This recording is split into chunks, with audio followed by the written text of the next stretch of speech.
Operation Punching was launched to set up an air bridge, and on 12th December 1947, Air Commodore Meher Singh landed the first Dakota aircraft on the newly constructed Poonch airstrip with 6,000 pounds of supplies. The Kacha temporary airstrip could sustain only 10 sorties per day, but it was exceeded many times over to supply the garrison and the town of Poonch. Three sides it was surrounded by a river. On the third side there was a precipice, a very steep drop. The valleys on all three sides were quite steep, which necessitated the pilots coming overhead and descending in a spiral, and then having to make a very steep descent to land on what was essentially a postage stamp sized airstrip. And this they were doing under fire.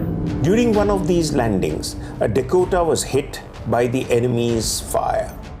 On 21st March 1948, my father was also attempting a landing, carrying field guns and arms, ammunition and soldiers.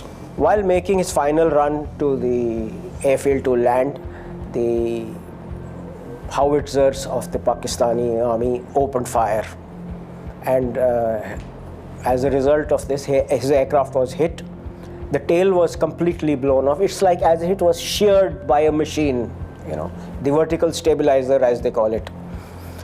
In spite of the unbalancing of the aircraft, he managed to safely land the aircraft. Thus, it was decided to arm the Dakota Aircrafts, and Air Commodore Meher Singh undertook the conversion of Dakotas into bombers. Air Commodore Meher Singh, who was the AOC in charge, Operational Command, number 1 Operational Command, had a brilliant idea. He said, let's try bombing them on the hilltops. But where are the bombers? We didn't have the bombers at that time. So he suggested using Dakotas for bombing. By early 1948, the gun battle had started again, and the enemy targeted the airstrip with mountain artillery.